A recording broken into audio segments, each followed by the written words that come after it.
What motorcycling has taught me and given me, I mean, apart from broken bones and a sore body, that's the negative. But from that one negative, the positives so outweigh that. So.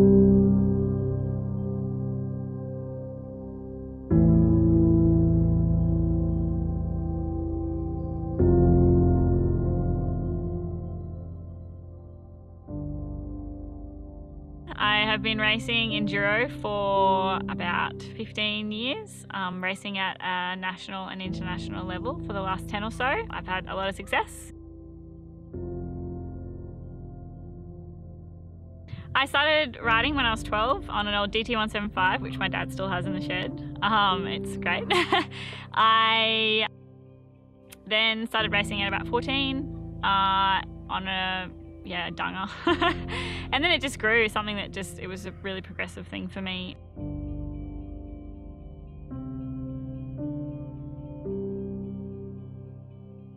It's funny going back to school now and being at the same school as a teacher that I was a student, because it's made me do a lot of reflection, even if it's just bits and pieces here and being remembered of, things that happen in that area or that classroom or whatever.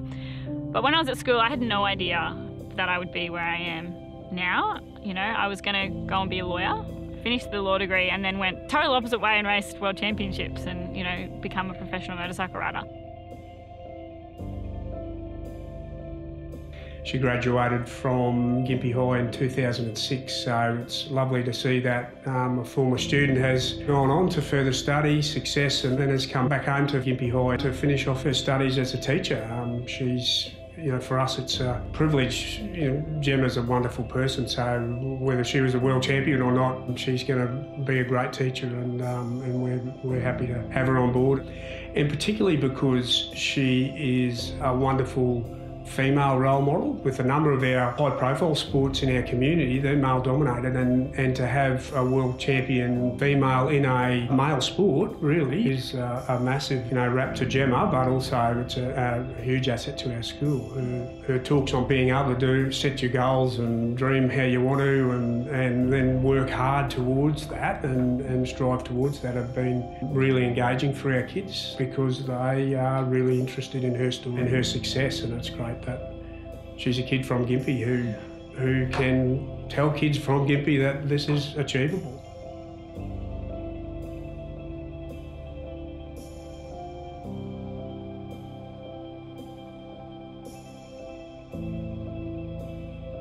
I started to do probably half-half. I did half motocross, half enduro, and I guess enduro suits me. I like being out in the bush. I like going on those long rides as opposed to sitting at a motocross track, waiting to do your 10 or 15 minute moto 3 times throughout the day. The people of enduro too, I think it's a really kind of family, nice, everyone sort of gets along atmosphere. And then, I guess, as I started to get better at it, there's so much more on offer for females in enduro than there is motocross. I mean, at the moment, unfortunately for those motocross girls, there's only one-off event in Australia for an Australian championship, and some years it doesn't even happen. Whereas for us enduro girls, we've got 6 weekends of the Australian Off-Road Championships, 12 rounds, plus the Australian 4-day enduro, plus the opportunity to be picked for the international 6-day enduro and race for your country. So there's just so much more on offer in enduro.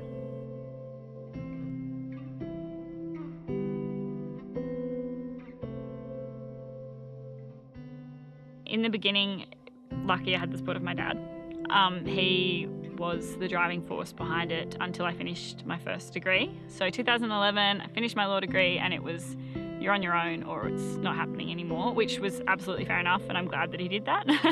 So 2012, I started racing world championships, and that was a really good year. There was quite a lot of funding available from the Federation of International Motorcycling, FIM, and there were a lot of just wonderful Australian companies that chipped in for flights and things. And then I did the World Championships for 5 years, and every year it got a little bit harder and a little bit harder to find the money. FIM stopped their grants. I couldn't have raced those 5 years of World Championships without local Gympie companies, actually. A local dentist and the local security company and, the local steering guys and stuff just pitching in. And whether it was yeah, a whole flight or just $500 towards a flight. That's kind of how I've done it. And sacrifices. It's been my life for 10 years, you know. The guys that I raced when I was a junior, they chose to get houses and have jobs and have money, whereas I chose to not do anything other than motorcycling for the last 10 years, you know. And I'm lucky I've had the support of my fiance as well. You know, I live in a beautiful place, which up until the end of last year, you know, he paid the mortgage, whole in solely on his own, and I got to live here. But yeah, it was just a choice.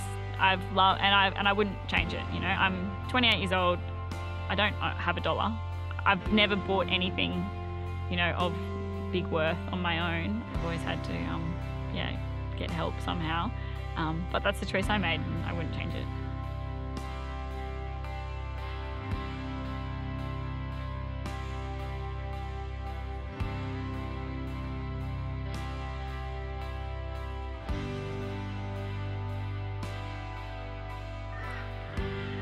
Yeah, I think that everything that I'm doing at the moment kind of ties in together really nicely. I mean, I've had 10 years of racing experience and I've had no financial gain from that, but you can't weigh it up on financial gain. I've got so much more from it than that.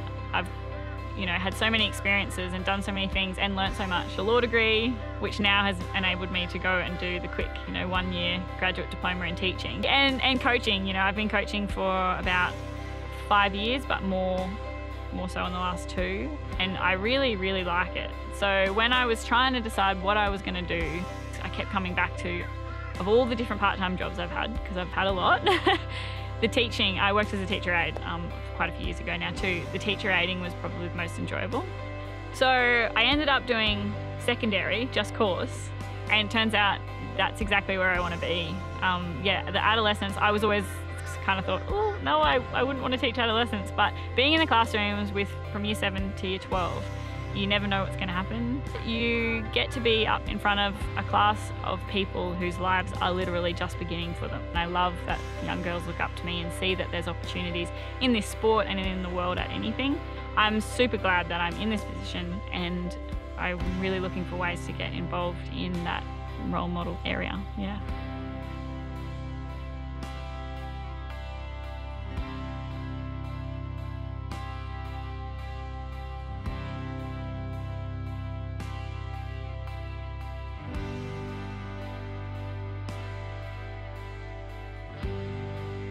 I met her just before she went and did her first international race in New Zealand, and like that was when the week she went off to do her first 4-day, and yeah, like, been around for the whole thing. I can't believe it.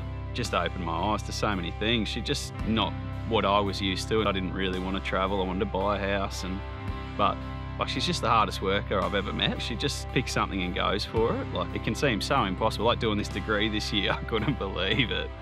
Like, I thought this was going to be a really fun year, easy. We'll just enjoy it, no world championships, and then she threw a degree into it as well. So, yeah, hardest, like, just insane, just so driven. I started in enduro, and you know, I still love a good trail ride to this day, going out in the bush. And I don't consider myself a competitive person, or I never used to. I realise now I'm super competitive. But John and Dad and, you know, my family used to always say, you're so competitive. So it used to always make me wonder why was I racing when I could just be riding. But just having those organised events, you know, people that are willing to put in the same effort and time and money that you are. Obviously they're as passionate about it as you are. It doesn't have to be that you won. Finishing an event like the 6 days, or when you cross that finish line, that final moto finishes, the feeling, it's like, yeah, I can't even explain the sensation of finishing an event like the 6 days. That's why you do competition. Yeah. And then, of course, standing up on the podium, singing the national anthem, big trophy, bunch of flowers, waving the Aussie flag. Yeah, I mean, you can't beat that. But that's reserved for first, second and third, I guess. But for all the girls and all the competitors that finish the 6 days, doesn't matter whether you're first or last, finishing is just the most amazing feeling.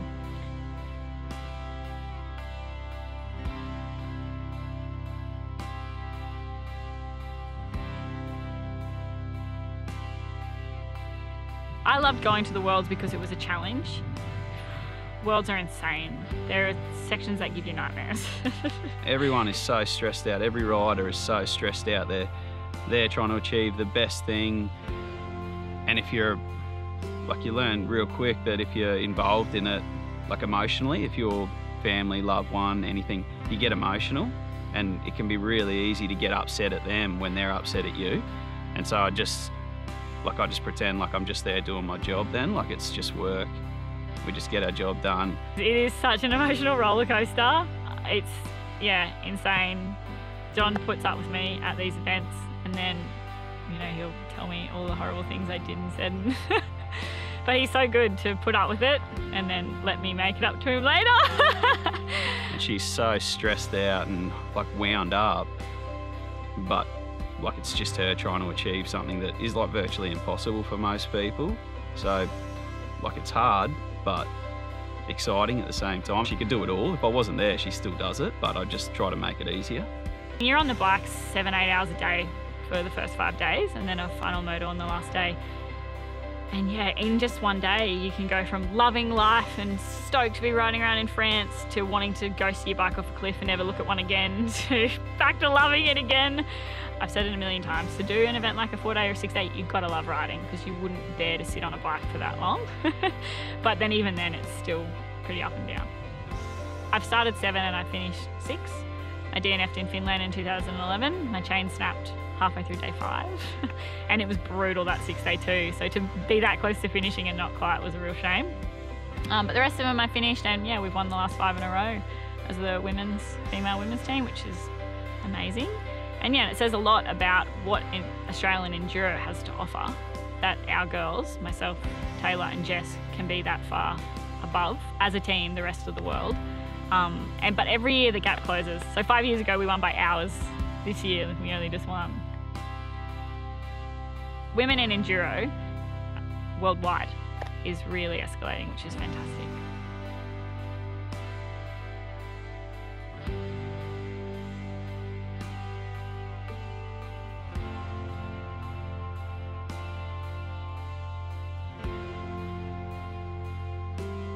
The biggest thing I've learned from Jem is take every opportunity. Like all these opportunities in life that I've just learnt to just take them, just have a go.